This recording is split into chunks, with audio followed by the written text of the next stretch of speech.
going to give, since I'm at the bottom of the screen, I guess I'm going to go clockwise, I guess. Everybody start off and introduce yourselves. Udeh, you can start. Oh, that's a clock. Well, maybe it's different from. No, yeah. I'm okay. I was like, thought I'd be the last one. What's going on, everybody? My name is Udeh, one half of the Udeh brothers, CEO of Cola Productions. I guess we specialize in Afro anime, so all of our stories are focused on African lore, culture, and then we kind of just really go into a lot of fantasy and sci-fi from there. So we've been doing comics, we've been doing some short animations, and we got some exciting stuff in the works right now. So that's everything for me. All right, Mark, Mad Twiinz. What's up, y'all? Mark from Mad Twiinz.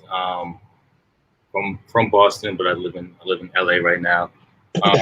Currently at Cartoon Network, supervising directing on Victor and Valentino.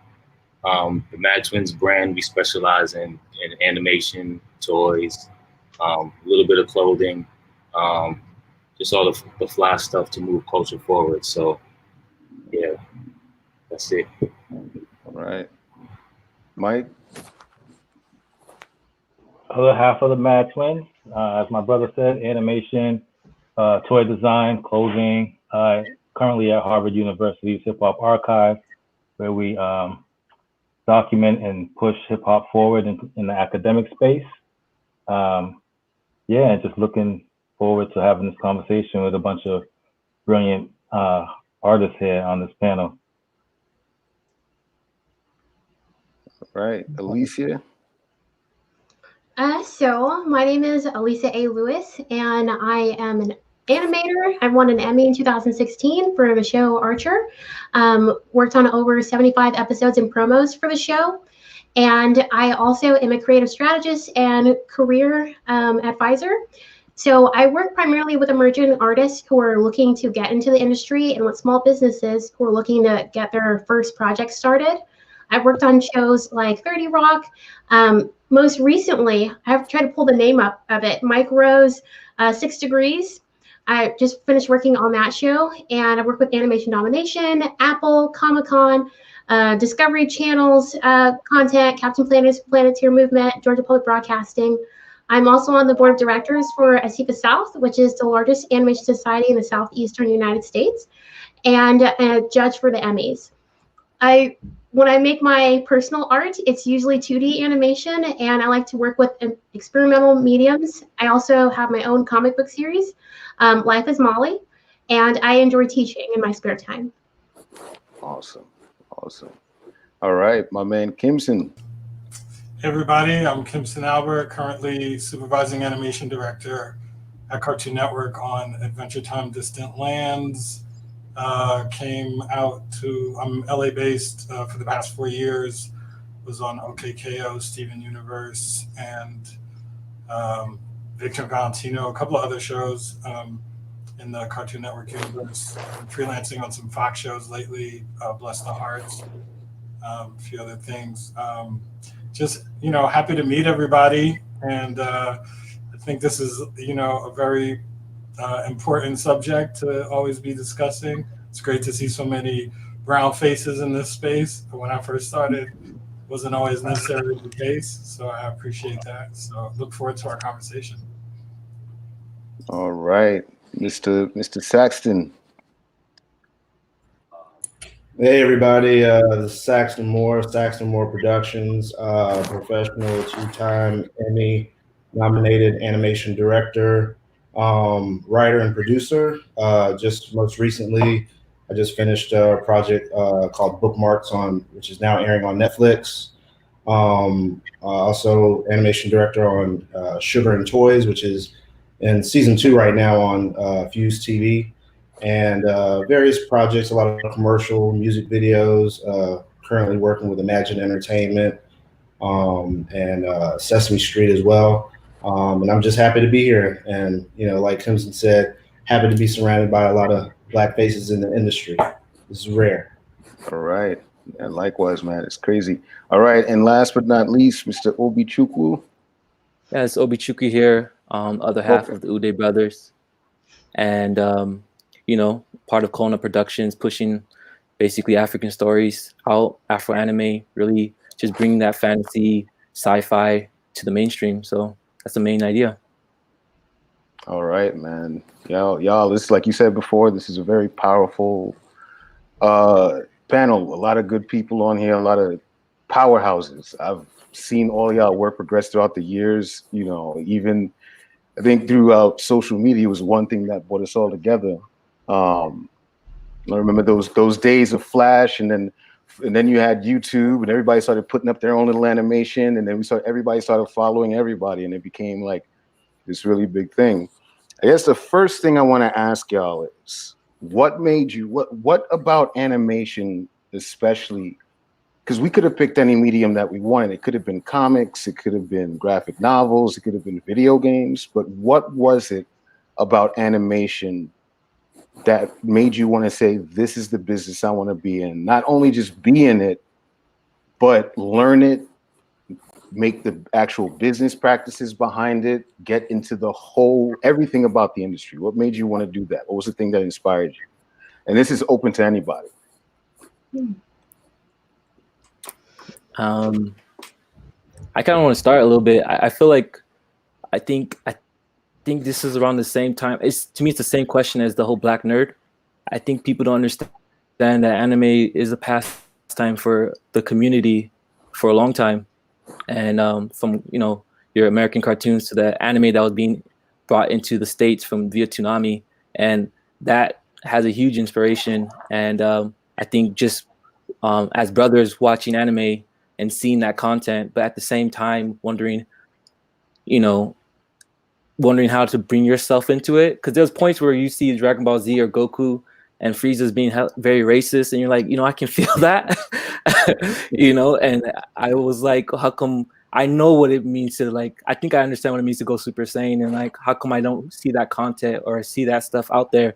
And then, I think it's really, when I say community, there's people around you that kind of start echoing and talking about it. And I think Oni was one of the guys who was in the Bay Area who was around that space and started hearing the whispers of animation, and kind of brought me more from the academia side to really look at animation as something worth pursuing. Yeah, and I'll piggyback off that. So kind of speaking from the African American lens to the African lens, right? So I and Obi were fortunate enough to grow up in the States, and animation was just such a provocative storytelling medium for us growing up. We would do anything and everything to make sure we're in front of a TV watching certain animations when we were young. And then as I got older, and I moved to the Bay Area, I started connecting more with different Africans that actually lived in Africa at the time, but had some TV access. They would tell me about how one guy would maybe have access to the television, maybe watch Dragon Ball Z, right? And then he would go to the boarding school, and all the kids would gather around, right? And it would literally story tell an episode of Dragon Ball Z, trying to do their best to like make sure you get the imagination. Everyone's kind of sitting around like, oh man, that's dope. And this was their, their direct connection to that animation, that medium. It's kind of going backwards, right? We went from animation to the original storytelling, which was amazing. And I was just like, man, this is what I love so much about animation. It allows you to go further with animation, with your imagination. It allows you to really think about the impossible and play around with concepts that you can't really do in live action. And just because you play around with them don't mean they can't exist in the future, right? We've seen a lot of things from comics to animation now find their way into real life, inventions and stuff like that. So that's why I've always loved animation. And I was like, this is the medium, that I want to tell stories in. So that's it for me. Well, for me, I'm going to jump in real quick. So I agree with the Udeh brothers as far as, having it be such a provocative storytelling medium. For me, I think the introduction was at the same time when I was listening to, I was coming into hip hop, and this is like early 90s, and the storytelling aspect of it really moved me. And I was already into, Transformers and, the animation of the time. And I was introduced to Ninja Scroll, and it blew my mind because I was like, there's nothing like this in the States that shows the grittiness that hip hop was already talking about, but in anime form, right? In animation form. So I was like, how come there's nothing that represents what the hip hop stories are, the stories that I relate to, in a medium that is as graphic as, because I started, I dabbled in graffiti in the beginning, and I was like, how come there's nothing graphic like the anime stuff?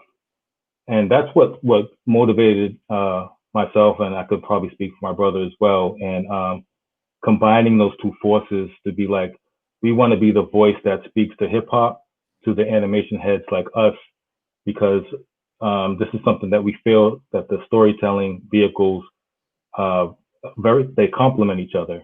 And then once we got wind of Brother Man, we was like, okay, this is a really viable, avenue to put your career down and showcase your art. I'm gonna hop in there. Can y'all hear me? Yep.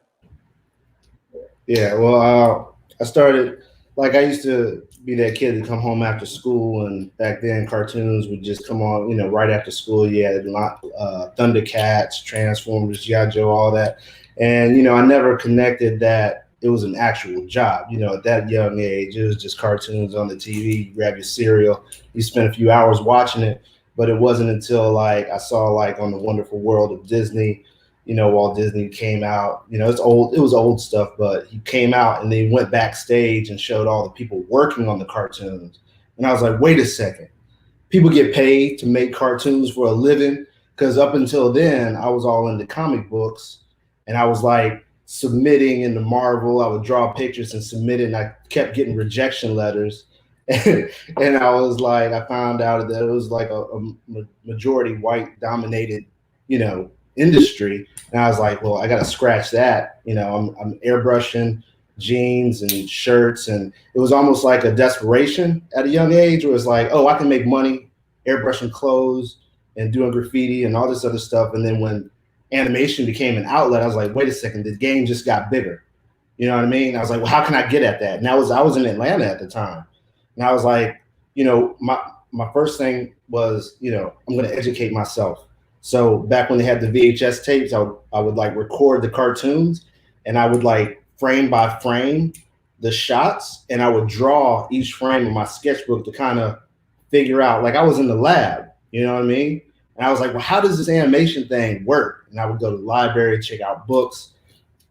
And then, I went to art school for it, which back then it was the first year they were offering it. And this is all in Atlanta.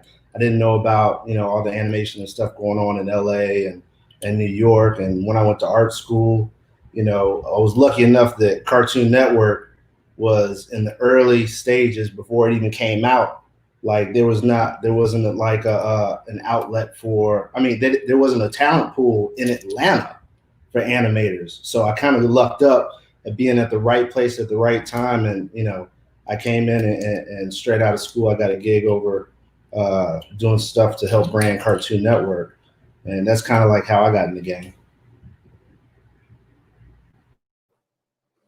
Yeah, that's dope. I think there's a lot of us that got influenced by a lot of anime, and especially like you said, those shows back, the block that you used to see back, and it was Thundercats, He-Man, Jason the Wheel Warriors, all those other things to come on all at once. And as a kid, you were just it's just there. You didn't know there was an actual science behind it until, So Alicia, what was one of the things that influenced you to just say, I'm throw all caution to the wind and then just hook it up? So I actually wanted to be an animator very early in life. When I was 2 is when I first told my mother that I was going to be an animator. I watched Looney Tunes, and there was an episode where Bugs Bunny was being drawn to life, and I thought, that's what I want to do. And I come from a military family, so we went from small town base to small town base. And eventually I ended up going to art school. And I would say throughout the way, I never heard anyone say that Black people or women shouldn't be animators. And so I never knew that that was supposed to be an obstacle until I got into the industry.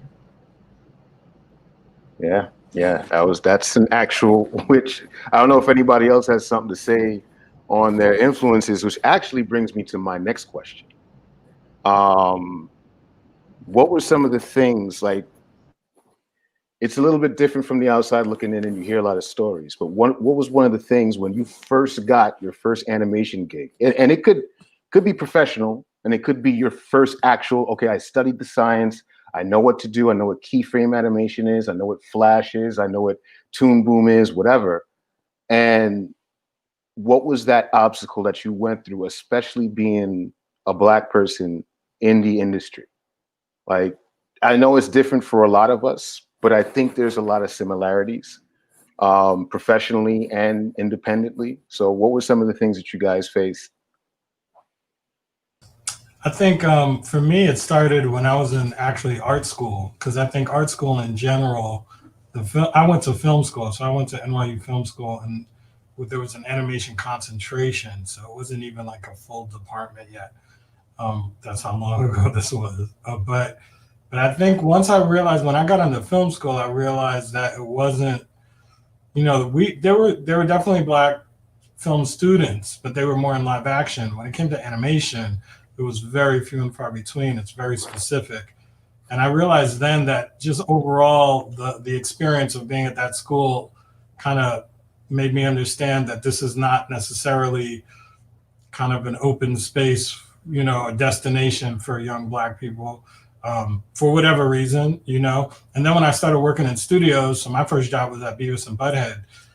Right out of school, I got hired at MTV, to do this little show that I had like a first run. I was being hired on season 2, and everybody was coming in, and it was my first job, and I'm like at the bottom of the rung, and I'm just happy to have a job. And then slowly, as you see, you meet other people, and hear the experiences of other people, then you understand that it's, that you're kind of not necessarily in rarefied air, but definitely in a space that is not like a normal kind of default space. At least that's how I, interpreted it. And then my experience working at MTV and dealing with, I come out of hip hop culture. I mean, it's very much what Mike was saying about trying to marry hip hop and animation. I'd done animation on like music videos, hip hop music videos that, in my dream, I was directing, but it were these little tiny sequences, or whatever. Like, I'm always trying to put it together. But I feel like once I started my professional career, like Allyssa said, it really reinforced kind of what I felt in film school. And I wanted to be more of a filmmaker with animation. I wasn't really looking at TV or, Saturday morning cartoons was cool, but I felt like free expression was like the real filmmaker artsy vibe that I was trying to go for. And then it's ironic that my whole, almost 30-year career is in television, you know what I mean? And this kind of repetitive, it's a different process, but yeah, I think that's where it started for me. And I've had, I'm sure many people here, if you've worked at studios, you can talk about the various, shades of what you consider anti-Blackness, what I mean? Shows up in many different forms and sometimes really surprisingly, like where you would least expect it. But I think that's kind of been my journey in terms of recognizing, how Black you are in that space, and yeah. And along the way, and I've met many, it's kind of an unsaid camaraderie once you start working at studios and you meet other Black people in animation at the studio. You have to immediately like as soon as Mark and I work at Cartoon Network, we're on the same floor, and as soon as we linked, we just be in each other's offices, just shooting shit. It's like, there's got to be a space. You have to create a space where you can, and it's not just about being Black, but it definitely in those situations. It definitely can help bond quicker, I guess. Yeah. I kind of want to jump from the independent space. Go ahead, Mark. Go for it, bro. Oh, I just wanted to talk about like the first time I saw Kimson on. It was on the 4th floor, and he was getting coffee, and like he said, like there's not that many brothers or people of color that we run into. So I saw this kid wearing these off-white, like these fire sneakers, and I'm like, yo, who is this dude? And I was like, yo, what's up? I was like, how you doing? And we spoke for like a good hour and a half, like just building. It was the first time I met this cat. Like I knew of Kimson. We knew the same circle of people, but we just started we just bonded for like an hour and change. And so so the animation space is like it's devoid of that. And so when you see other like comrades in the in the same space, you kind of make it a note to to talk to them and get to know them and try to build that network stronger. I mean, for me, my first animation job was basically was with Sax. Sax introduced me to Primal Scream, and he brought me in and just kind of showed me the game a little bit. And my first assignment, I nailed it, and I was like, oh, I'm gonna be successful in this game. And then my second assignment, I failed miserably. And so that was like a good contrast of like making sure I keep my keep everything in check and just work hard. And being a person of color, we have to. There's like an undertone of people thinking that we can't do the job as good as we're supposed to. So a lot of times we find ourselves working those extra hours just to make sure that like that thought is not an issue. There's certain undertones. I haven't experienced it like bold like in my face, but it's definitely like some undertones. Being from Boston, we kind of specialize in the undertone of racism, So we see that there, and you just got to make sure we work extra hard to make sure like that is not even a thought when it comes to my work. Right. No, I definitely agree. Somebody has something to say on the independent. Yeah, yes. Yeah, no, I really love everyone's story. I think I love Alyssa's story, 2 years old, and I that's why I like this panel. I think people need to understand that just that there's two things I'm hearing, and there's a lot of courage, I think, with folks here getting into this space for many reasons. And one thing I like that I love is that everyone really has a story where we saw behind the scenes, some type of behind the scenes animation. So when someone said that, I was like, oh, I remember when I was watching Miyazaki make some of his work and the way he was acting and look over the shoulder of the animators. And I looked and I was like, I feel like everyone here is like, I think I can do that. Or like, I can figure that out. And I feel like that's such a powerful space because in one particular independent project, I'm in China, I can speak Chinese. So to me, being a Black animator, an animator of African descent, is like speaking Chinese. You're speaking a language that not many people think you should be able to speak, Right. And you're doing that, and there's just kind of this pause. And I didn't get the experience that like Mark seeing Kimson and then, and then you're like, hey, or, I was in a space where it's like people are staring at me thinking I can't facilitate getting these artists, animators, and getting the work done. And the surprise as I'm walking through art schools and talking to these different individuals in Chinese, just jaw-dropping, that's to me was the undertone that kind of puts everyone here in a weird space. Because in our heads, we saw the process. Now we're just going to execute. And what is this surprise, And why isn't there more of us folks? Why isn't this panel 20 people deep? So when in the independent space, we don't get to find that individual with the dope shoes that we can connect with, but we have to rely on that courage that I think our people have. Absolutely. Yeah, can I jump in real quick? Sure, yeah. My situation was a little bit different coming into the animation realm. Like I said, Mark and I worked at Primal Screen, which was started to help brand Cartoon Network before it even launched. And so that was like my first real gig in the animation space. So I didn't know if there was any color barrier at the time, but I knew that everybody that was in the studio wasn't Black. And when I first came in, you know, I was the youngest dude there. They had recruited people from Disney and a bunch of other places. And so every director had 2 or 3 assistants, right? And we were doing the 10 and 5-second bumpers that come in between every show.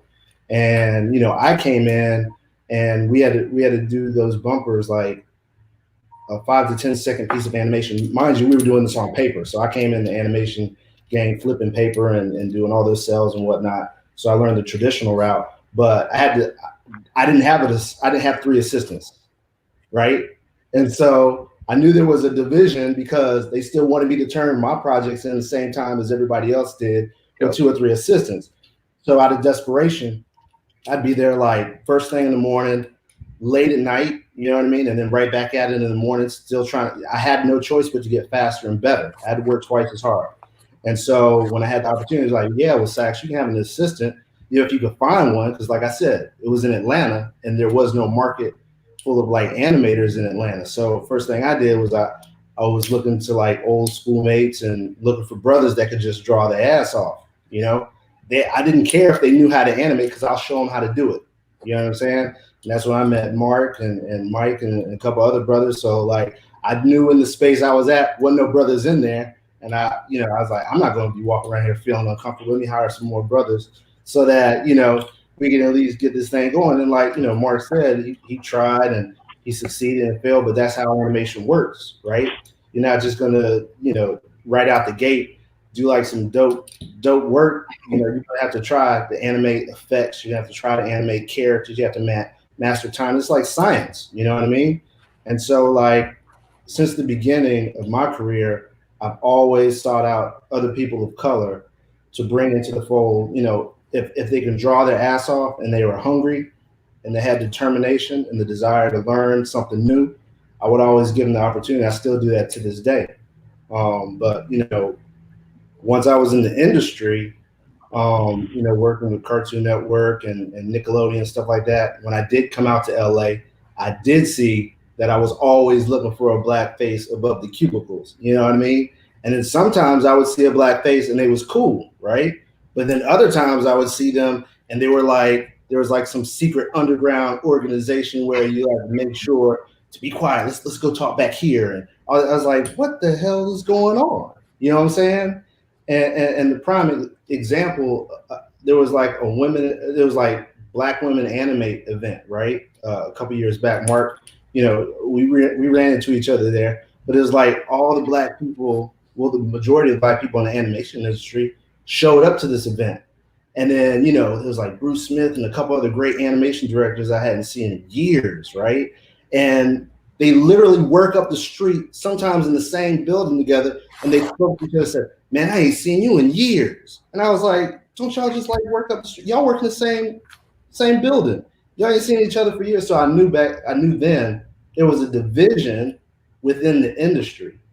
And while I was there working in the industry, I knew right off the bat, I was like, man, I'm not seeing any Black people on the screen. I'm not seeing enough Black people, you know, at the desk. Do I really want to be here? Right.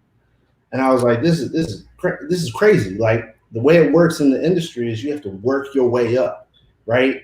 Like it's a hierarchy. And I didn't like that either. Yeah. Right. Mm-hmm. Yeah. So I left, I went back to Atlanta, did some work with Adult Swim, and then a few other places. I was like, I need to start my own studio, right? Because, you know, working within the industry, I didn't see them green lighting any shows with people of color on there. You know what I mean? So I was like, I'm just going to do it myself. And then I started my own studio. And once again, I started hiring people that could draw their ass off and giving them a break. So I, you know, throughout my career, I always started the independent route because I didn't see what I want to see in the industry. You know, that's kind of like my story. Right. No, I think that. Oh, go ahead. Oh no, I was gonna throw in just for time constrictions. Like at this point, we're like halfway. So I just want to get a word from whoever didn't speak yet, but I do want to hear what you have to say, Mike. Whoever didn't want to speak yet, we can finish this up and move on to another subject having to do with pretty much the same thing, but a different perspective. But say what you're going to say, Mike. Okay, I'll keep it brief. I just wanted to build on Sax's comment about like just like the hierarchy, and it kind of inspired the thought of like, you know, the independence is important because like from our background, when we created Blockheads, and we did it independently, and we didn't have as much like today you see all types of like Black animation being produced because of the climate, right? It's kind of a reactionary reaction from the studios to try to just compensate with the times, you know what I mean? But when we started doing Black animation, there weren't that many people doing, you know, Black animation. So I remember a story, and this is to Obi Chukwu's comment too. When we started, we were in Korea, and we were doing Blockheads independently, and everybody kept asking us if we were from the army, because you know there's a military base in Korea, and they weren't used to seeing Black people, and we were like, no, we're in animation, and the animation studio was located in a business building, right? It's a skyscraper, and for months we would get there early. You know, we would bust ass because we didn't really know if they expected Black Americans to be able to produce the animation at a high quality. So we busted our ass. Me, Mark, our partner Josh, who's a Jewish American, every day for months, up and down them elevators. When we left such an impression that the animation owner was like, all of these young Korean executives are starting to dress your hip hop style. Everyone was asking about you, and nobody would talk to us. You know what I mean? But at the point where they were observing and they didn't know anything about us, like my point is that like the Black experience is not a monolith, you know. And I think it's important that we maintain this independence and we continue to do things like MECCAcon, because this is important and people will be inspired by this. You may never know who's inspired by it. They may never even, you know, you may never even cross paths, but guaranteed somebody will be, you know, listening to this and say, you know, I can do this too. As Tupac said, I may not, you know, to paraphrase, I may not change the world, but I'll be the spark that, you know, for the person that helps change the world. All right. That's what's up. Allyssa, did you have anything you wanted to add to? Yes. Okay. So for me, it's really difficult to separate racism from sexism because my sex affects me just as much as my race. My race a bit more, but my sex definitely impacts the way I live life and the way that I interact with this industry. I'll say when I went to school in college, I thought that things would be fine. I was very optimistic, and for the most part, things were fine. It wasn't until I got out that I realized the wall that many people were facing. I got my first job, my first year, my first quarter in school. So I started working in the industry immediately, even before leaving school. And when I went to school, it was really diverse. I went to Savannah College of Art and Design here in Atlanta, and you know, everybody was there. You have people from all different backgrounds, different genders. But when it came time to get a job after school, that's when I saw this waterfall of who was getting hired and who wasn't. And I really started paying attention to what was going on. And I saw that there's this human element where networking is very important. And the people who have the power tend to network with people that make them feel most comfortable. And that isn't always people who look like me or other diverse faces.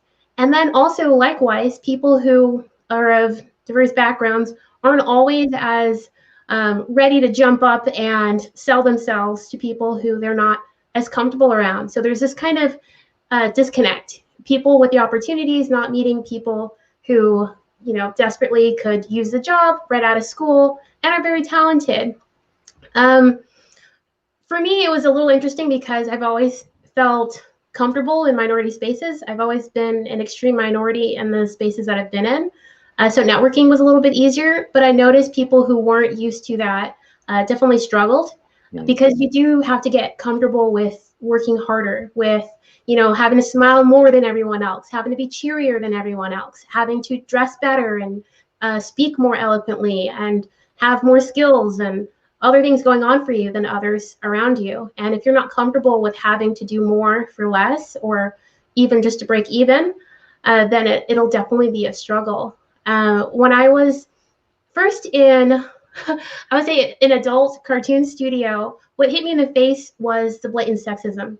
The fact that we could have conversations about any TV show as long as it was led by a male, as long as it fit into the culture of the dominant culture there. And if it were, like, I remember being in the chat room as the only female animator on the entire team and listening to the chats about other females and them talking about frivolous female things, and that we could talk all day about male things and it could be just on the same level, but if it was feminine, it was stupid. And it felt threatening to me because I thought, oh my gosh, I'm a more feminine woman. This is going to be a problem. And I remember when we got another female, and she is not a feminine female, and how much better she immediately did with everyone else, and how that affected me with even mentorship. I think that's a huge issue, that it's so important when you're starting out that you find someone who's going to help guide you. And I felt like, I say I felt like it, but there were times where we would have group meetings and everyone's invited except for me. But I'm also required to go to somebody's house and train them after hours so that they can eventually, work in my position. So things like that happen. And I would say the toughest times are definitely when things happen in the world. So current events, election time is absolutely the worst, because that's when I have to hear the voices and the opinions of those around me. And I can't say anything about it because I don't want to be that sensitive Black person who, makes everyone uncomfortable. So I have to hear about, how much Obama's ruining my life, and how I can't wait until we get this new person in office, or Trayvon Martin really should have done X, Y, Z. And having to hear things like that is really tough. Having to sit at my desk is really tough. There are times when I've had to get up and walk out and just say, I'm not here right now. But then remember that there's more than, a few reasons why I'm at this studio. It's not just because I enjoy animation or because this is a very popular show and I want to get my credit so I can build my career, or that I just need the money, but it's also because there are so many other people who look like me. And when I go to conventions, I see people running up and they say things like, I didn't know Black people animated. Like, well, here you go. Here's your example. So those kind of things are important. Yeah. I remember hearing other Black animators.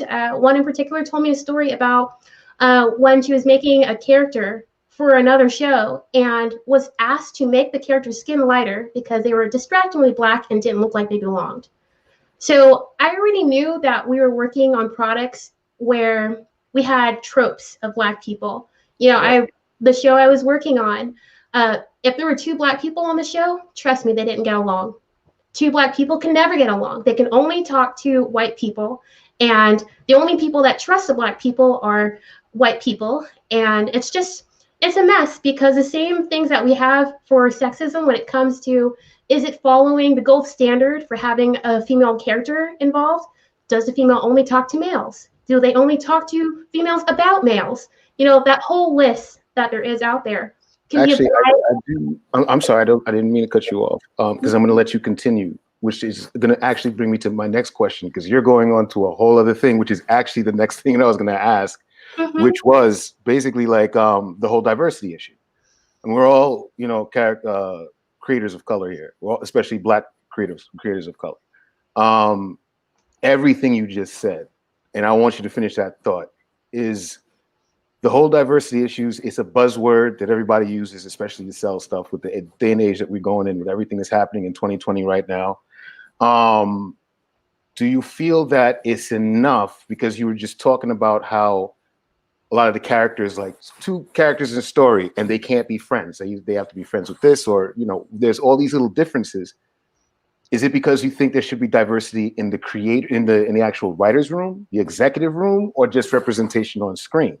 Or should there be like a balance, or should we just throw all of it out and just say, y'all need to hire more Black people on the inside? Like, well, unfortunately, writers' rooms tend to be very small, just in nature. So when you have somebody who's writing a show, most likely they don't have a large team with them. And the likelihood that the small team they have with them is going to be all racially diverse of all different ages and backgrounds and abilities and sexualities is going to be rare unless they're intentionally hiring for that. The content that I worked on, we didn't have a lot of writers, and definitely weren't writers of color because a lot of offensive things were said about people of color. So, I was really glad when I started working my own company and I could turn down things like that. But I still would get people contacting me asking, can I get XYZ color, gender of people for my project? And I've worked with so many different projects now that I feel it's more than just, the characters. Because there are shows on television that I watch and it's got such a diverse cast, but it doesn't read as authentic because I can tell immediately that, this isn't a story that anyone of color would relate to. I mean, even from the character design, there are little things about character design that tip me off about Black characters. I'm not going to go into it because I know we are in a time limit, but yeah, I think it's more than just character design. I think it's also into the story development.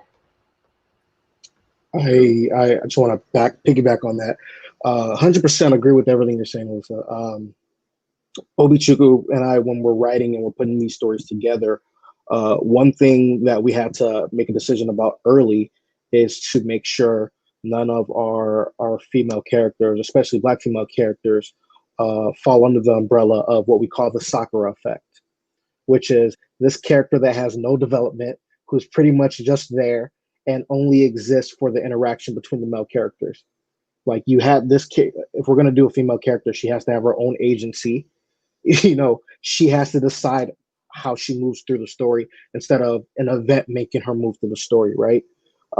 Things of that nature are constantly on our minds as we're creating. And I hope that's the case for most of us as we're writing and putting things together.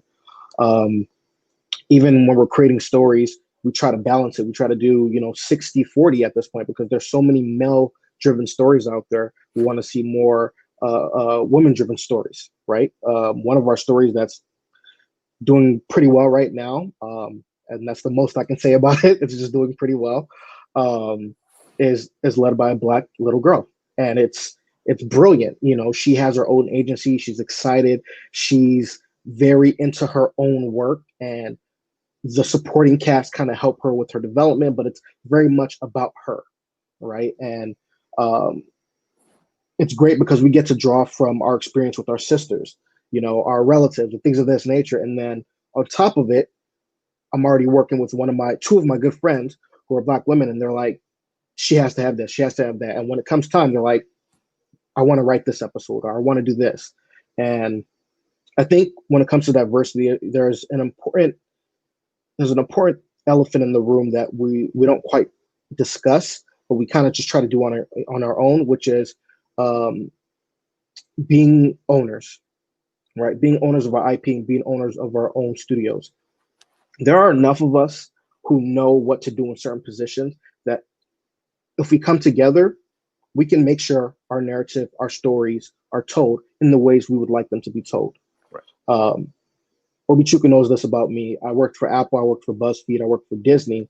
And in my mind, I'm a double agent. I'm there to soak up all the information, learn about your social media strategies, learn about the business behind closed doors. I'm very open with just walking into the CEO's office. He don't even have to know me. Say, what's up? And we start talking. Or the head of R&D, what's going on? Let's start talking. And I'm just there to gather as much information. So when I believe I'm going to do it the right way, which is opening up a studio that allows creators like yourselves to come in, own your IP, development deals, and then we move forward, it's something that we can all be very happy and, really inspired by. I'm at the stage in my development where I don't want to work within the system. Like, I'll tease the system, I know about it, I'll go in there, but I recognize at this point the system isn't designed for me, and I don't want to be in a system that's not designed for me. I would much rather be in a system that I know is coming from a place of purity, and it's like, this is about storytelling the right way. There's no agenda about what we're doing here. We're storytelling, right? I'm not trying to own someone's creativity. I'm not trying to own somebody's life. No, I want to create a platform where they can tell their story, and of course, allow for the platform to continue to grow within itself so more people can tell their stories, right? And that's why I was just listening to you. Listen, I was just kind of smiling in my head. I'm like, these are the individuals who I love to be in contact with, right? The first MECCAcon I did with the Mad Twiinz, Obichukwu, I don't know if Chuck was there, but that day I met a really good friend of mine who now I'm working with today and got me one of my biggest shots in the industry, right? And it's like, how is that happening? Oh, okay, because we recognize each other's talents, we can give each other real feedback, and we can work together to get to that next level. And now she's working with me to build out this amazing studio where we're really trying to just transform the industry, right? And with that being said, for me, diversity is conversations like this. This is diversity for me. Conversations like this that lead to tangible actions. Like, how do we move forward from this? We recognize the good old boys club. We don't want to be a part of it. We recognize that there are not enough Black women or women in general in this space. How do we change that? Like, these are the things that I'm interested in, and I love having conversations about, because I've heard what the issues with the current systems are, and I know people who have power aren't so interested in giving it up. Right. So I'm not going to go to them to talk to them about how they're going to change their ways and give up their power. I mean, it's a very systemic thing. You know what I'm saying? I think now we're getting to the part where I really wanted to get into, but we don't have much time, which is annoying because these conversations need to be had. I think to piggyback on what both of you guys were talking about, I think y'all got all the time y'all want. Really? Y'all got all the time y'all want. Oh, Bye. okay. We're gonna go in then. What it is I think there's an importance for both. For years, I've always railed against mainstream. Even Mike and Mark, I mean, admiring what y'all did with Blockheads back in the day. I used to work in New York, and I used to do all of my own animation. I did DSX, I did a whole bunch of other stuff while I was working at animation studios here in the city. And it was a rough time for about an entire year, only doing like 2 5-minute shorts, get those knocked out by myself, and try to meet the same kind of quality that I see in anime. No one else is helping me, and that network that a lot of people are talking about it's very far apart because there wasn't much Black folks that I knew that worked in the industry at the time, and the ones that I did know were kind of like, I can't do it. So I think having this kind of conversation and being able to move on to say, where do we place the pipeline? And the pipeline being from young Black artists who are interested in doing this kind of thing, to get the resources they have and choose the path. Some people are comfortable working in mainstream, and that's fine. Other people want to create their own. But from a particular age, when young Black kids have like that passion to want to pick up a pencil and animate, there needs to be that pipeline. There needs to be like that mentorship that we give them. Because I see so many kids, anywhere from like, I'm looking at some of these kids' artwork on social media, and I'm like, you're what, 15? I'm in my 40s and I can't draw half as good as you. So it's like, it becomes one of those things.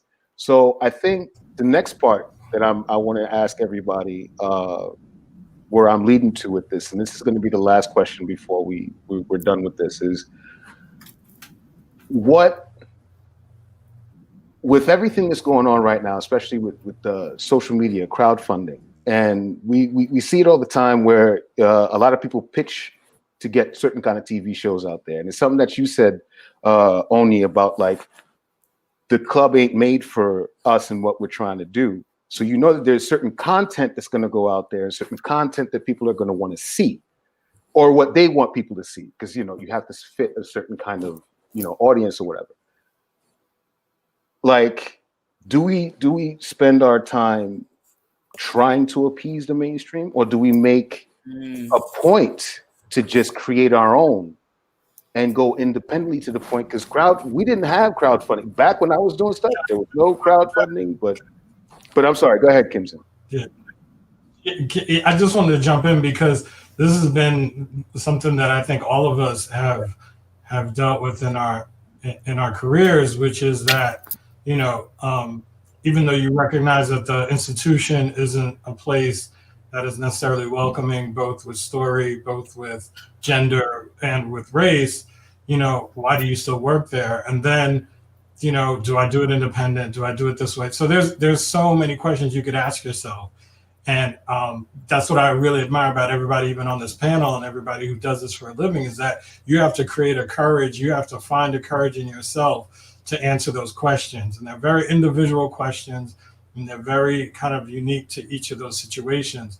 Personally, there's an old movie, blaxploitation movie called The Spook Who Sat by the Door. It's a great book too. It's about a black man who works for the CIA or anyway. But he learns all the tricks of the trade so that he can, undo the oppression that this organization uses. And I remember, taking paper from MTV to punch at my house. I had a whole mini studio in my bedroom, like I really had I was 1 foot in, 1 foot out. And I feel like even very successful filmmakers, directors, creators do that dance as well, even well into their career, So to answer that, there's a million answers to that question, Chuck. Do you, what is the pipeline and all this stuff? Do you create your own pipeline? Do you use 60% of a mainstream pipeline and hop off and, the last 40% indie? I think it depends on each project. It depends on each person. I do want to say, as independent and as there were moments in my career where I literally didn't walk into studios that were, mainstream studios because I didn't even want the energy of the studio. I didn't even want to be coded with any of the molecules of what was going on in that studio. And, I had to go through a lot of that in myself too. And then at the same time, I feel like, we all evolve. And I think instead of looking at it so monolithically of one or the other, and what's great about these kind of conversations and all our collected experiences is that we can count on each other when needed to be a resource that maybe we won't find in the mainstream.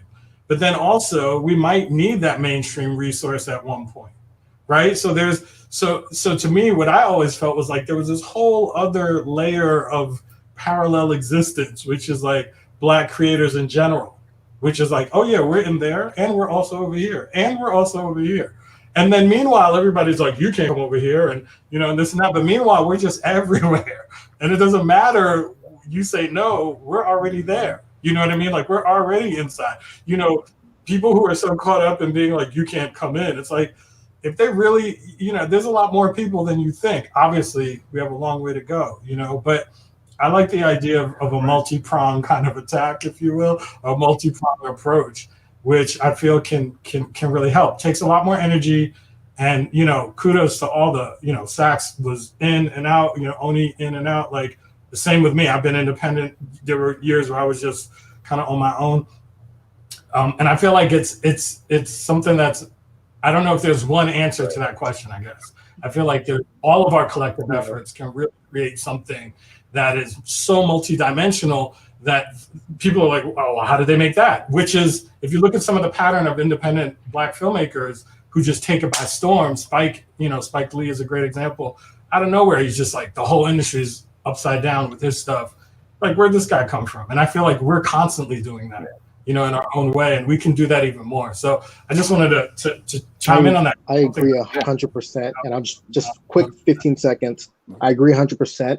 The way I'm trying to do it now, because I have a tech background, I'm using the industry as a proof of concept, right? My ideology is use the industry as a proof of concept, get that one show in there as a proof of concept, then go on the tech side and go and find, I've already found, but go and find these portfolios that had media funds, right? So a lot of these investment portfolios have these media funds that they have to fulfill. They have tech, they have biodiesel, or whatever the case may be, and then they have media. And these media funds, a lot of times, they don't know how to fill it, so they just kind of give it to anybody. My goal, and I suggest a lot of people look into this, find these media funds and say, okay, here's my proof of concept. Here's what I can do with those funds, and then build it out yourself, and then license it back, leveraging the relationships you built while you were in the system. And that's pretty much what I and Obichukwu are trying to do right now. We've identified our niche. We know where we want to be. We're making all these friends and colleagues in the industry. And then my time in tech exposed me to a lot of different people and a lot of different investors and stuff like that. So my mind is like, okay, great. I've already had these preliminary conversations with them. They're like, okay, we already know what you're going to come with. Just, give us what we need. So I tell Obichukwu, this is like my 5-year plan. My goal is to, grab all of you guys and make you guys an offer you can't refuse, so you guys can come over to the dark side. I know I'm a clown. Come over to the dark side and we can build together and license out. And that's the pipeline I'm trying to create, because the Japanese, the Chinese, and the Koreans have done this, right? They build their studios and they license out the content, and then they have their cells here and back home, and they created this pipeline for work to be done. And then on the broader side, they have little teaching colleges where there's now a direct pipeline from the school into the industry. And I'm so confident that this can be done because they don't have two heads. That's a very African way of speaking, but yes, they don't have two heads. We're the same here. Like, they can do it, we can do it. And I think that's how I feel. Yeah, and I'm sorry, I didn't mean to cut you off on that, but I think that's the reason why it's a question. I mean, it's like you said, Kimson, and we've had this conversation before. There's a million answers to that question, but we still have to ask it, because the more answers we get, the more we can start to analyze what works and what doesn't. So to think that yeah, everything works. Everything that you both were talking about works. But I definitely do feel that because of technology, because of the things that we've advanced with, especially in this business when it comes to animation, there's so much more we could do years ago. Like, could you imagine if all of us were sitting here in the 80s, like all the hoops we'd have to go through to get this stuff out there? Yeah. It's like I could just make an animation from home and put it up on YouTube, get like a million. That was me. I was in the 80s. I mean, so I know. We're old school, but I'm just saying, like, when you're talking about like no kid at home, like I see these kids, like they'll sit down and on Toon Boom and then come up with the most craziest stuff I've seen. It's better than Naruto or any other anime, and they just do it. I'm like, all right, here's 15 seconds, I'm out, and get like a million hits, and then you're like, yo. But then it's like, but I think it has to go further than that. I think it's like you take that raw talent and you start to shape it and put it in a certain direction. And where they decide to go in that pipeline, once it spreads out, is where they go. That's what I think. I know we're getting like a little pressed for time right now, so I want to take this opportunity to. Oh wait, I just got the wave from. Nah, dude. Unless they tired, do you? I can care less. Okay, Cool. Go off. All right, I can care less. Who else? Yeah, go ahead, do it. You gotta laugh. Can I jump in? Take Can your I just time. for that question on this discussion? So, like, one thing, to talk about the technology that wasn't available and how we're able to see a lot of young up and coming artists that now have access to a lot of technology. And the majority of this panel here, we didn't see a lot of Black faces behind the cubicles and then within the mainstream industry and the independent route. But just keep in mind, right, if it wasn't around then for us, but it is around now. So this panel alone, there's like Mike was saying, there's a lot of young Black kids now seeing this panel, seeing a lot of really dope artists online. And now, you know, because like I've spoken to universities to like, you know, kids that want to get into animation. And, you know, the black kids, if they don't see nobody that looks like them doing it, it's beyond their reach. You know what I'm saying? And so like, that's why a lot of kids, they want to be athletes, they want to be rappers because they see that works, right? They see the success that comes from it. And so now like we have a panel like this where young black kids can see, oh, well, look at all these black faces and they're working in the industry, right? They're working on these successful shows. We didn't see that back then, but they're seeing it now. Believe it or not, this panel and some of the other panels that I've been seeing online, it's like we're pioneers, right? And when you separate the black content between mainstream and independence, remember hip hop was independent back in the days until it turned mainstream. So what we've been desiring to see on the screen still hasn't existed yet. We're pioneers in that. We're working within the mainstream. We're working in independent.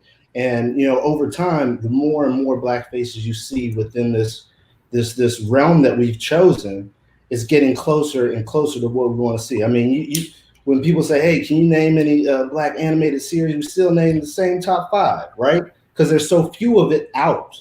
But you know, as I'm working in the industry, there's a lot of things that are in development right now, and development takes time, right? It takes a couple years out. You know, Hair Love, they just made an announcement about their series. That's going to take a couple years before we see it. A year to a couple years, it's got to go through a development. But when it comes out, there's going to be a chain of other content featuring people of color. And then when, you know, I think that's the problem now that we've been having all these years, is the fact that content didn't exist.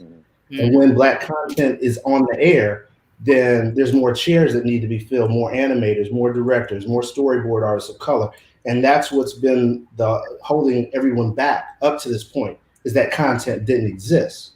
But it's coming. You know, the fact that we have panels like this, we have, Black and Animated, we have MECCAcon, we have all these black conventions, we have Blurred, Con and all this other stuff where there's spaces now for all those young people to see professionals like us in those spaces. And now they see that it's possible. You know, like I said, we're all pioneers, right? We're the ones that's making this new content. We're working on projects. We're holding those spaces for the next generation, right? And so when we talk about diversity, keep in mind that right now we're all in the independent realm until it becomes mainstream. You know what I'm saying? So that's my 2 cents on that. No, that's well said, brother. And I want to jump in real quick, just to express the importance of independence, really, because even like working in the studios for so long, me and Mike have always maintained the independent spirit and never disregarded that aspect of the hustle. You know what I'm saying? We're 90s, like hip hop babies. Like we that's like in our DNA, is to always be hustling no matter where we're at. So independence is super important. And now, like I was talking to Mike the other day, we're actually witnessing a black renaissance in animation right now. So it's a super important time for these panels and just exposure of black faces in animation. You know, and always continue to do your independent stuff, man, because that's the pureness. That's what we're gonna need to like Sax said, to normalize this whole situation where, one or two shows, it's more than just one or two shows a year. You know, it needs to be a regular thing, and just making sure like our younger generations, we expose them to the experience of animation. Because when you speak to experienced animators that's been in the business for a long time, or just been doing animation for a long time, we all have a pretty similar story, So we just got to make sure that we take care of the next generation coming up as well, because they are exposed to these panels and social media and all the stuff we didn't have. Mm-hmm. And so we just need to just keep growing it, and then we'll be where we want to be. I want to jump on, just piggyback off that. Mm-hmm. Yeah, can you hear me? Yep. Oh yeah, I agree. Independence, I think when we talked about the pipeline and we talked about how to figure it out, 60-40, 50-50, I'm not gonna lie, like, you know, I'm a project manager at heart. So that for me, everything's about getting things done and finding the right team. And one thing, no matter where I was, like Oni said, and when he's, you know, incognito in the industry, the only thing that was a saving grace always was having your independent stuff. I don't know about, I mean, no matter how hard the day was, coming back and reviewing some art of a concept we had maybe 2 years ago, and it's like from like something like an oral storytelling now becoming something major, and you're just seeing it grow before your eyes. That's like life for me. Like, and then it gives me a certain type of swag. I'm not gonna lie. I'm like, yo, if you fire me, whatever, you know what I mean? Like, I got some. I still got some, actually. Matter of fact, like, you know, it doesn't matter if I'm like, at the end of the day, you got something. Like, at the end of the day, even if it's one picture, I remember the first pitch Bible we came out with. My father kept it. He took it. He's like, this is mine. And I was like, what? And I had to print out another one. And in my head, I was like, no matter what, man, they can't take anything from me. Like, on like Kanye, like low key, like, you can't take it from me. Like, there's a little bit of that inside of me when I have that independent, which kind of jumps to what I wanted to say when Saxton was talking, like seeing black animators and then young people want to follow. Honestly, when you said that, Sax, I was like, but honestly, what I wanted to say was like, but we not dripping though. Like, the reason people want to be in hip hop and they look like they got it. Some of us, we all here, we work hard, we be looking ragged sometimes. Like, we wait. You forgot about the swagger during the Oscars, so there's a little we in a pandemic, so you ain't seen the drip. I came out here, I got nominated 3 times in 3 years. You know what I mean? I went from a 25-year career in the shadows. I moved out to LA, and I went to the Emmys 3 times in a row. That's not too shabby, you know. I'm not, but again, but I like your point a lot, and I don't want to like. But what I do like is also that there's a living, that you can make a living out of this. That this is a profession, and that, you know, for TV, it's very factory oriented. So I like to compare us to either making donuts or like making a car. You know, and like if you look at some historically around Ford, you know, in Detroit back in the day, you know how many black people came up just having a job, just having generational wealth was built up by this. But imagine if they're in animation and, you know, there's no going back. We have an industry that is going to keep growing. So why not, you know, create these spaces independent and, you know, and mainstream for people, for young, you know, folks of color to see this as, and black people specifically, to see this as an outlet. It's not like, you know, how many times have we been in spaces where the parents come up to us like, oh, I didn't know, you know, I mean, I know we all got that, you know, and still to this day, with even all the resources that are out there. So yeah, I agree with everything you're saying. And then at the same time, I feel like, you know, you can get rewarded down the line. The drip will come. If you're into the art, if you're here for the art is the reward, is the real drip. You know, that's just been my, but I know what you're saying though. About right. Well, I agree. It's just really, Oni dresses better than me right now.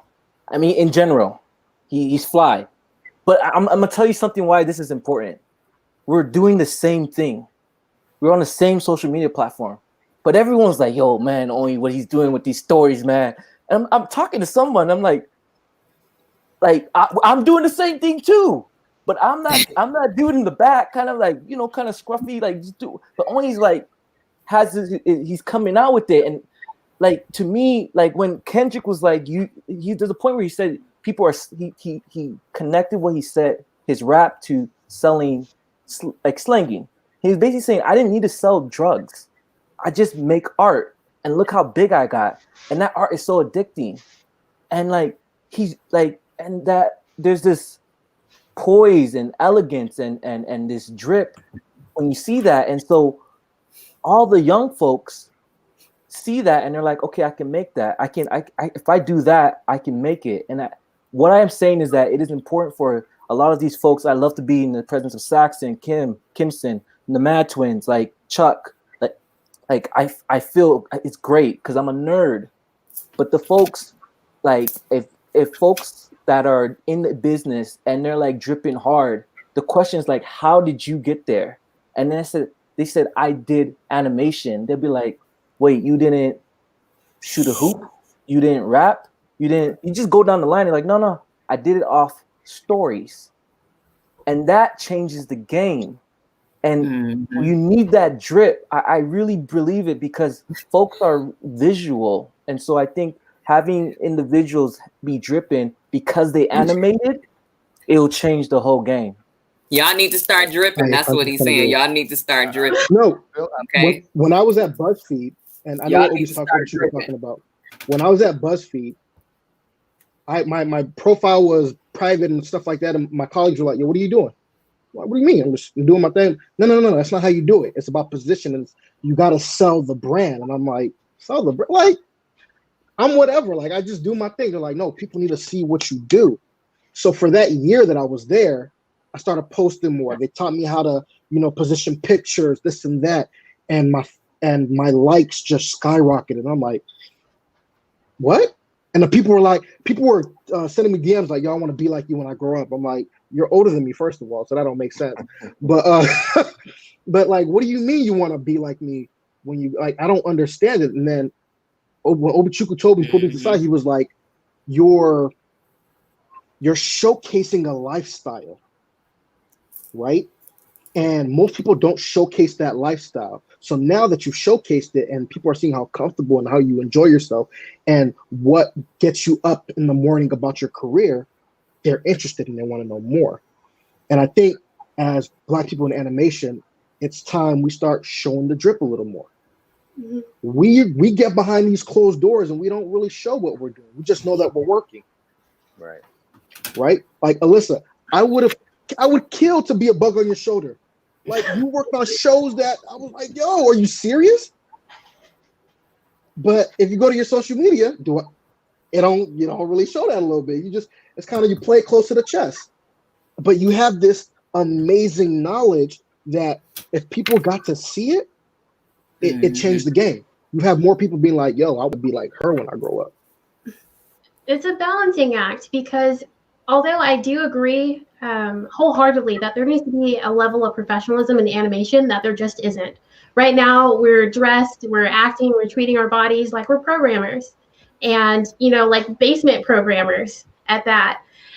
We work so hard, and honestly, looking glamorous can be a luxury. It's not something that is in our culture to go to work looking decent. And especially when you're in front of people, we bring that culture there and we say, these are animators, and they're just super relaxed. I've made it my own point to always try to put my professional foot forward when I go anywhere, because I know already that I'm facing challenges and obstacles that my other peers are not facing. And if anything can push me forward, if anything can help me, I will grab onto that and take that with me. So if that means I have to speak a little more clearly, I have to dress well, I have to make sure I'm put together, I have my makeup done, I got my portfolio ready. If I have to make sure that I look a lot more polished than everyone else so that you'll even consider me, then I have no problem doing that. And I think every animator should bring that to the industry because we definitely need a facelift in general. I do want to touch in on the mainstream versus independent chat. So, I always get people contacting me about animation pitches. They have a new show idea. They want to put it forward. How can they get it in front of Netflix, in front of Cartoon Network, in front of, the next big studio? And I tell them, it's great to go after those studios. And I do feel that it's great to go after those studios because you don't know if you're going to be selected. But this is a very human process. And if you're talking about getting funding or about getting your pitch picked up, you're dealing with human beings. And traditionally, those human beings used to only deal with people they knew. So agents they trusted or people who are already in the industry and really well known. And this whole generation that's full of creativity and has access to things like YouTube and other platforms where you can share your stories, we have this ability to create things that we wouldn't have been able to create in the past. And we're still going through the traditional channels of talking to people. And unfortunately, unless you already have that in, it's just going to be an uphill battle. I don't say give it up, but independent is definitely a great way to go. Now that we have these avenues. My favorite example is Issa Rae. Is anyone familiar with this maven? Yes. So when I first found out about Issa Rae, it was her first episode on YouTube. I was really upset because I couldn't see anyone like me on television or in the media I was watching. Where is that awkward black girl who is still trying to figure out her life? It's always the black girl who's got all her stuff together, who is really bossy and opinionated, who is, super promiscuous, or she's strung out, or she's the receptionist. It's I think there's like 5 main tropes, and I couldn't find where's that dorky girl who who sometimes gets it right but sometimes gets it wrong. And so in a fury, I just typed in awkward black girl in Google, and then boop, there popped up her first episode, The Misadventures of Awkward Black Girl. And I was just like screaming at my desk. And I watched her show, and if you follow her content, it's like a year and a half later, she got picked up by HBO for that show Insecure. There was such a huge demand from other black women like me. And we call ourselves ABG Nation, which is Awkward Black Girl Nation, because there are awkward black girls from every country just like dialing into this one YouTube show. And it was exploding. And so the independent route is wonderful, not just because there's a low barrier of entry and you can, start putting your content out now without asking anyone for permission, but because you're able to tell stories that traditionally would not be picked up in a network. So while so many creatives are banging on Cartoon Network's door and banging on Netflix door and banging on HBO's door, you have to consider their brand and traditionally the content they make. And if you're not making content that they say would match with their content they already make or the direction they're going in, then you're not going to be able to tell your story anyway. So if you're in this game because you want to tell unique stories and you want to see your face in media, it's really not the best idea to try to force your ideas and your concepts into someone else's brand. Oh, and I also wanted to point out this one fact, just really quickly, that in the 1940s, racial diversity in animation was about 16%. But by the 2000s, can you guess what it was? No. Less than 1%. Damn. Less than 1%. I was today years old. Wow. Yeah. While things look like they're getting better in animation, actually they're getting disgustingly worse. And it's because we've decided to take, that rainbow character thing where we used to have a person of each race on the show, and we've turned it into one ambiguous brown character. And that ambiguous brown character has killed racial diversity for a lot of television. So now that we're seeing this renaissance of animation featuring people of color, this is the time to pick those numbers right back up and at least get better than we were in the 1940s. Yeah, I totally agree. I mean, there's a lot of good shows that I've been watching. Oh my God, I don't believe I forgot the name. Kipo and the I think y'all have seen it before. Don't make me try to. I can't look up the title right now. But there's Kipo. Yes, absolutely. I'm in love with that show. And just like, I mean, this is another question I was going to ask, but I didn't know if we had time or not. So my thing was, what have you seen recently with people of color on it that you actually love, like as far as animation is concerned? Yeah. Because there's some stuff that I'm seeing and some stuff that I know that's coming out that's just like, that's exciting. So is there wait, you're saying you're asking what are we seeing in animation? What are you seeing now? I mean, we've been talking about the diversity thing for a minute, but like, what have y'all seen recently that's like, okay, I'm seeing on screen what I actually like some of the things that you've been watching. Like, I mean, just like or like because it has some of the Afro elements in it. Because that's yeah, I know. That's where I was going with it too. That means there ain't nothing. Oh, black people, I like it. Scene. Stop acting up, Obi-Toki. Y'all better be nice on my panel. Y'all acting up. Y'all acting worse than me. I saw. My son, he's 2 years old. I'm sorry, Obi-Toki. Go ahead. No, I was going to say I saw my son loves dinosaurs. He's 2 years old. And going through Netflix, I saw this Jurassic Park cartoon, and we turned it on, and the main character is a black kid. I'm like, okay, the animation. I'm not a big fan of the animation, but just because there was like a brown kid that he could see, that's the main character, interacting with these dinosaurs.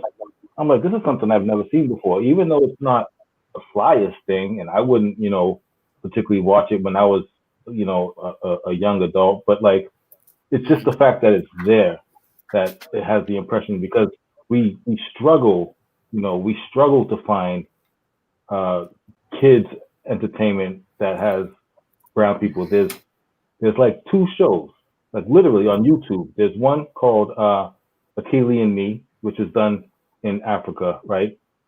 He's 2 years old, remember? And there's another one called Circle Time with Miss Monica, which is like a live action thing, and that's it. That's it. There's Sesame Street, which is diverse, and he likes Elmo, and we like everything that has to do with like little monsters and people that are just not strictly a whole white cast. You know what I mean? Because he's gonna get enough of that. Like, he's starting to get into Marvel a little bit, because I have a bunch of Marvel comic books around, just from osmosis. But he gravitates to Black Panther. He calls Black Panther, he's 2 years old, he calls Black Panther Black Pimpin', because he can't say Panther yet. Kind of ain't lying though. So that's just the way he pronounces it. But he loves it. Can I chime in on huh? right now? Yeah. Go ahead. I just wanted to say that it's really hard to, like, even now when there's a lot of Black animation, as you said, Sax, in development at the present moment, but especially for little kids. Well, there's 2 shows that I feel kind of changed the game right now. I think. Well, I didn't see most of it, but like, I know with the rise of the Teenage Mutant Ninja Turtles, the new April O'Neil is a young Black girl, and she kicks ass. You know what I'm saying? And like the animation on the new Ninja Turtle series is outstanding. And another one that kind of changed the game right now that I'm really excited about is Glitch Text. I don't know if y'all seen Glitch Text by Eric Robles. It's by Nickelodeon. Yeah, but it's like there's an Indian girl on there. There's a black black dude on there, and then there's a lot of Latino characters on there. So it's really diverse. But the animation on there is sick, and I think they've gotten into 2 seasons on there. But like I'm always looking for quality, and there's a lot of adult animation and stuff like that. But I'm really trying to focus on stuff for the younger kids. You know what I'm saying? So like, that they can see that and then grow with their palette of what they're consuming. But right now, Rise of the Teenage Mutant Ninja Turtles and I think Nickelodeon is doing a lot of great stuff right now. So that's what I see right now. I don't see anything. I'm gonna be honest with you. Like, here's the thing: we're Black animators. We're animators of African descent. Praise God, and it's great.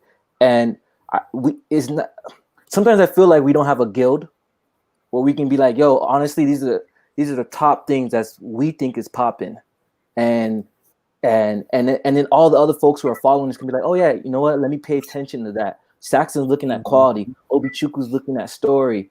Like, everyone's like, we don't have that coming out. So what happens is, in the industry, anime already has its channels. We knew the pop in animation by like the fight scenes or whatever, like these anime communities that we're a part of, even though we're animators of African descent. We see what's getting a lot of excitement. It's like My Hero Academia, all these other things. And so, like, I feel those channels were absent in it, and we need to come up with our own. Like this question you said, Chuck, I feel like almost on a yearly basis, the top animators should come and say and be like, hey, this is what we actually think is exciting. You should check it out for these reasons. And I think that's important, because then we'd focus on it. But one thing I will say is that a couple months ago, what got me excited in animation was Baki the Grappler. And I'm going to explain why. Because, and this is what we do as a community. We look hard at a content and extract. We did that with, Arthur? When he became a meme, we looked and we're like, there's some things in there that's us, and we extracted it. We're so good at that. And for me, when I saw Baki the Grappler, I was able to extract this fight culture that's that I don't know, maybe it's my ancestry, I don't know what it is, but like it called to me my African spirit, where it's like I understood that. I could feel that. And like I was excited about that animation because I'm extracting in the absence of any Afro culture, be it Caribbean, in America or on the continent, or even in other countries like Asia. So for me, like I said, I think it's really important to come out with that, you know, like when hip hop would say, who the top rappers were naming each other. We don't have our Dylon. Like we should be doing that. Just we should be literally every year, every 5 months, be doing something like that. I totally hear you, man. There's sometimes I want to listen to NWA, sometimes I want to listen to Seal. Black folks need to have that. You know, there's a whole bunch of titles out there, stuff that I don't even know about. I'll just see it, like novels, YA stories, sci-fi stories, fantasy stories, like, and you and then it kind of gets brought into this whole like Afrofuturism thing, and you kind of think it fits into this whole thing, but like some of the stories are just straight up like cool fantasy stuff. That's just, I'm just a cool warrior trying to go and save the whatever, and then or it can be something as complex as like Death Note or whatever. We need that kind of that kind of structure when it comes to telling our stories, and we should, us as artists that consume this stuff all the time, variety. Yes, thank you, Leah. That just in the comments. We need that variety. So I think there's some days where look, like I said, I binge watched a whole bunch of like cartoon stuff. Like I binge watched Lucifer. I hated maybe 60% of it, but the rest that I liked, I was like, okay, this is pretty dope. Mm-hmm. And then now I'm going to go back and watch something else that's even more complex. Like I was, you go back between watching something as simple like Cobra Kai, funny, and then I'll go back and watch something like Pose, and then I'm like, and you have these two intense things. But I think when it comes to like with us, with Black folks, we need to have that. We need to have that where every aspect of ourselves speak, for all ages, whether it's adult, for kids, or whatever. But yeah, I think that goes back to what Sax said about normalizing what's on the screen. Right. So, non-Black stories come in. I mean, how many Abraham Lincoln movies have been made between the 30s and now? Like 50, right? So how don't you have 50 Frederick Douglass movies or animation movies, or whoever, I feel like it really goes back to what Sax says about normalizing variety, the diaspora of storytelling, as well as the diaspora of how we look, and what that looks like. And the other day, a friend of mine said something that kind of blew my mind. That's super logical. I'm not going to out him, but this is a creator of a show that I worked on, a Black creator. And he said that white people can't see themselves in Black lead characters, right? So as we were talking about Spider-Man, I can be a Peter Parker. I can, as a young Black kid growing up, I can see myself as T'Challa. I can see myself as Peter Parker. I can even see myself as Bruce Wayne, maybe, right? Like, but how do white people see themselves as T'Challa? In the NBA, maybe they get inspired. Like in sports, we've kind of normalized the Black athlete as superior or like the superlative athlete. When it comes to storytelling and movies and animation, that's a huge, that's a whole other barrier that we're dealing with. Of course, again, it's not like an answer or anything, but it's more like that's something to like that kind of blew my mind. Like that's not going to stop me from wanting to, put Black characters front and center. But that's another obstacle of culture that we kind of need to also challenge. It may not be that in other markets outside of the U.S. So there's an internet.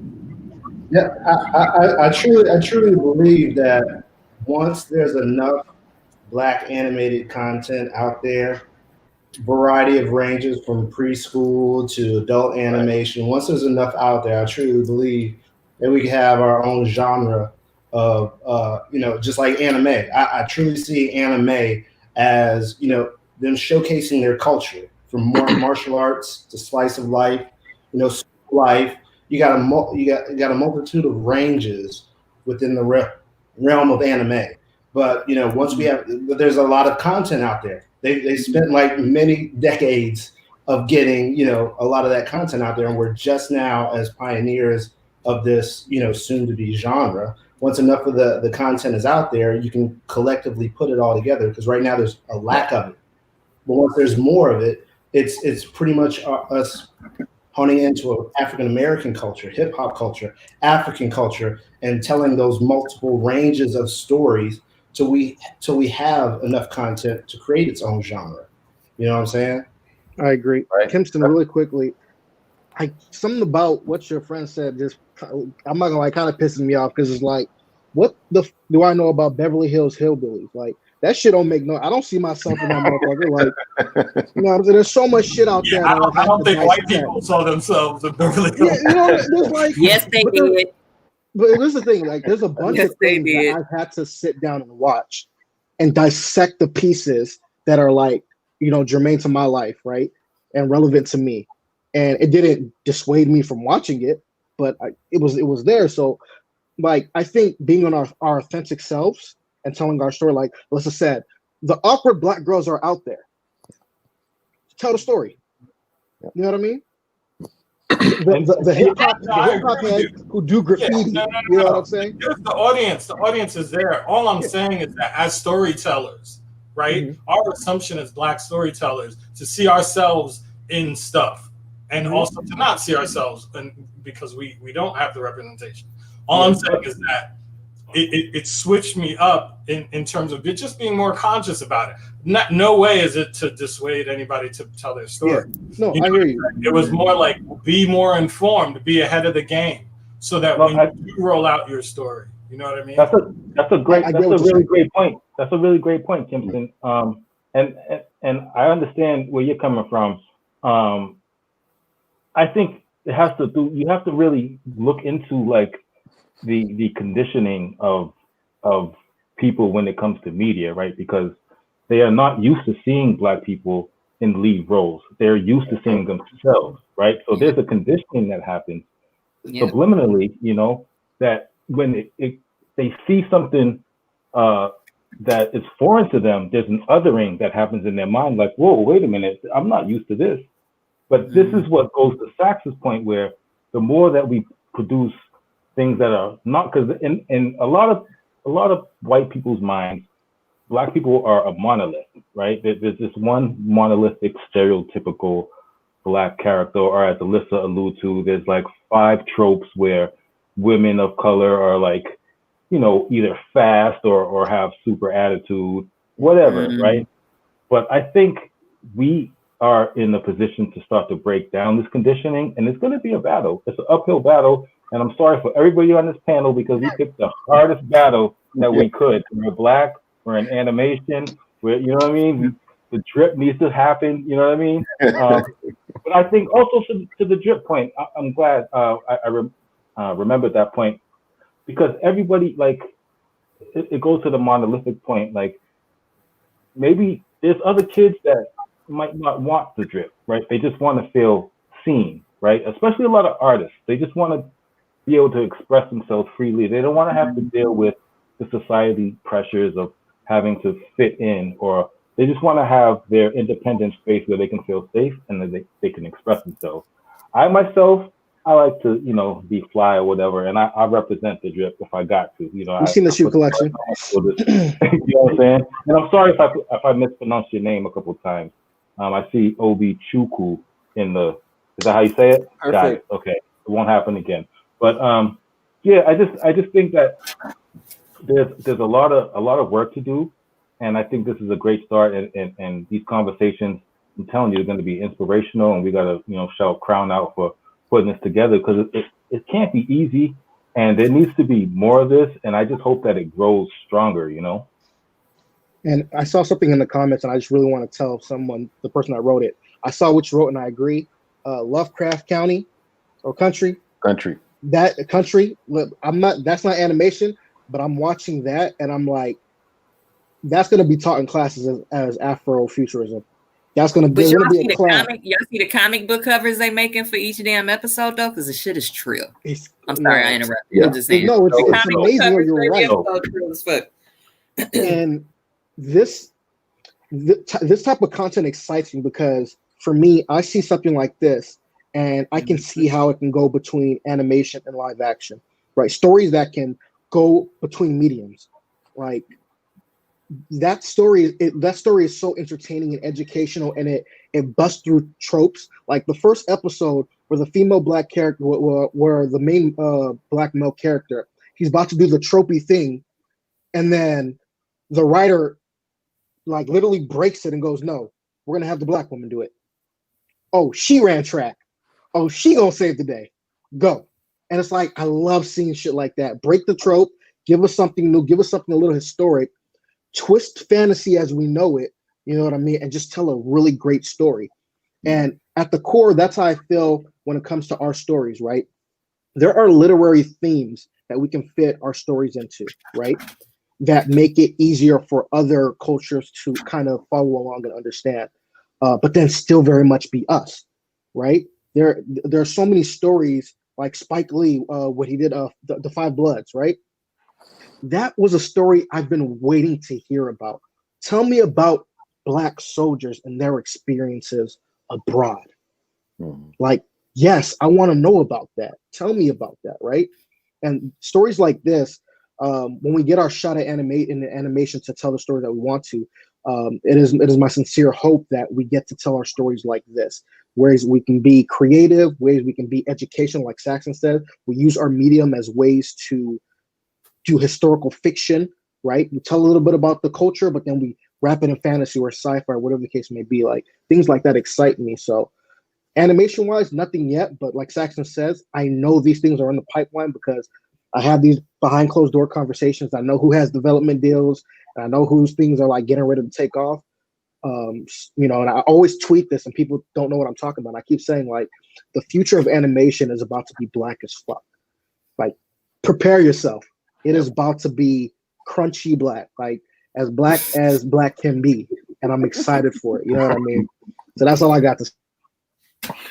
Oh man. As long as we're dripping, guys. Drip. Remember that. Listen, I'm gonna need Obuchukwu, I'm gonna need your help with this drip because I look like I'm working the door no matter where I go. I don't know how to drip yet. I mean, I could talk some shit online, but that's a whole different story altogether. But listen, I have to go. I would love to say. I don't know if y'all want to continue the conversation, but I thought we were going to be done a little while ago. But I love this conversation. This is definitely something. And it's like you said, Mike. This is something that goes on beyond just doing this at cons. Like we need to have more of this all the time. Like honestly, I follow all of y'all already, so like y'all can hit me up whenever, and we can just Zoom this and still talk because we need to learn from each other and get this stuff going. Like it's at this point right now, what have we? This is 2020 has shown a lot. 2020 has shown people's true intentions. And I feel at this point in human history, it's either we just do the damn thing or we don't and just get lost in obscurity. This year has been very rough. And I think this is, and those that survive to go on to 2021 and are still here with the same mindset to still create and to still push forward are going to be the ones. It's like you said, Saxon, we're the pioneers. We're going to keep on moving forward, and we're going to pass on what we got to pass on to everybody. You know? So anyway, y'all, what I want to do is real quick before I go, everybody give your social media. Where can we find you? How can we contact you? Whatever the case is, if you want to promote something, I start with you, Saxton. You can find me anywhere at Saxton Moore. I'm on Facebook, Instagram. I have a YouTube channel, Saxton Moore Productions. That's pretty much it. Kimson? Wait a minute. Wait. Saxton, make sure you mention, because I just pulled up. Did you tell them about your Netflix show, or am I 2 hours late? Oh, I said it. I said it. You said it 2 hours ago. Okay, go ahead. Well, if you want to check out Bookmarks, it's on. It's not my show. You know, it's a Netflix original, but it's kind of like the modern day Reading Rainbow. I was lucky enough to work with that great team where you know I got to produce and direct the opening titles along with the logo. But it's a really great show where celebrities and authors read you know, Black stories to young children about diversity and equality and racism. And so you guys check that out. Like I said, I think in my description there it says at Saxton Moore, so you can just look that up. Definitely. All right, man. Kimson. Yeah, so on social, basically on IG, on Instagram, I'm at Kimsonian. And yeah, just check out the second episode of Adventure Time Distant Lands on HBO Max coming out next month. Yeah, that's basically it. And hopefully in the next couple of years, maybe something personal, a little more personal, I hope. Yeah. Thank you. Thank you for this. This is awesome. Thank you so much. Oni? On Instagram, at Udeh, that's where I post more animation stuff. I'm more active on like the stories and stuff like that. So you'll see little flashes and stories and stuff like that. On Twitter, we won't talk about Twitter. That's why I talk shit. Nope, you ain't gotta find me there. But you know, Cold Up Productions, the YouTube. We're also on Webtoons. That's where we put a lot of our digital comics there. So Red Origins, Kisi the Electron Girl, and we have some other Afro anime coming out on that platform as well. And you know, like Kimson said, things in development right now. Can't say too much, but we're excited. The future is going to be bright, and you can always hit me up. I'm very open to talk to. And if anyone on this panel wants to keep talking, I know I'm going to hit Allyssa up. Like, that's a fact. Like, you just know I'm in your DMs. We're going to be talking about the future, and Kimson as well. We're definitely going to be talking because, you know, you already know. And then for the rest of everybody, let's keep this conversation going. I do events, so as soon as, you know, social distancing is up, I'll try to put up an event where we can all come together and just kind of talk, and anyone in the comments is free to come along, and we can really see how we can build out this pipeline in the future. All right. So next we got Mark. So, I don't know because I saw you disappeared for a second. Yeah. But I'm about to. I gotta go. Y'all can keep talking, but I was basically like, where can we find you? If you have anything to promote? Okay, yeah. Well, I don't know what you said, Mike. But yeah, Mad Twiinz. I didn't say anything yet. All right. So yeah, Mad Twiinz, the way it's spelled right here, on everything, IG, Twitter, Facebook, all that good stuff. New Blockheads news coming real soon. New toys coming real soon. You know, some studio stuff, working on some independent stuff too. So yeah, just keep in tune to all that stuff. I don't know if I missed anything, Mike, but I think I covered it. Pretty much. You act like y'all twins or something. I know. This guy follows me everywhere I go. Tries to look like me, tries to dress like me. Wow. Oh man. All right. I guess I'll do y'all back to back if y'all want. Yeah, I mean, at Mad Twiinz across the board. You can see in my description and my title. Yeah, and we you know, during this quarantine, we've been getting a lot of calls from a lot of people. You know what I mean? Animation has been the go-to, and I'm just like, really? Like, okay, let's do it. So we have a lot of interesting projects in the works right now. Couple that are going to be real promising. So we'll you know, continue to post updates on our social media, and we're going to keep it going. All right. Obichukwu? I think I'm good. I think only covered it. I really just peep the webtoon. Go on webtoon, Kisi the Electron Girl. Comment, you know, critique it. I'm all ears. Right. And last but not least, Allyssa. So you can find me if you want to just connect personally at Allyssa A Lewis. animationlife.com. So that's my full name, spelled with 2 A's, 2 L's, 2 S's, and 1 Y. That often gets mistaken. Contact me if you want animation done or if you want a consultation. I'm currently finishing up my certification in contract law at Harvard University online. So if you need any assistance with the business side of animation as well, that's a huge passion of mine. And with my company, My Animation Life, that's MY and then animationlife.com. You can go there and it has a list of services. So if you're starting out in the industry and you want to become an animator or you're working on your first creative project, reach out to us. We'll help staff your project and put artists on it. Anyone from animators to illustrators, character designers, voice actors, anyone who helps in the animation pipeline. We'll staff those projects. And if you want to reach out to me just on LinkedIn or on Facebook, that's great. I'm not that active on Instagram. I did make a TikTok account. I don't know when I'm going to start making a fool of myself. But yeah, go ahead and reach out to me. Just make sure you spell my name correctly because Allyssa Lewis is a very common name. All right. And my name is Chuck Collins.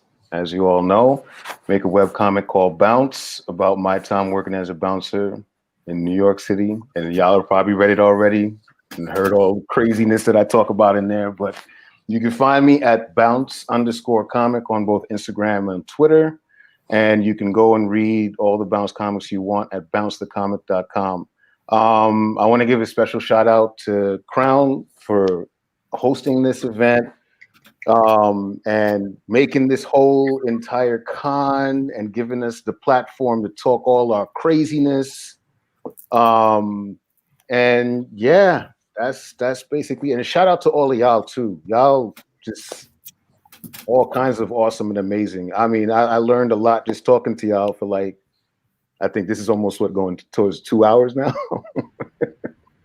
Don't forget to vote. Oh yeah, please. Blowing up the comments on every single streaming service I got this on. Like people been blowing up comments. They like, is there gonna be a Q&A? I'm like, y'all motherfuckers been talking 85 hours. What else do they need to ask y'all? I don't understand. Let these people go to sleep. Well, I can hit us up offline. Thank y'all sincerely. Like real shit. Thank y'all so much for this.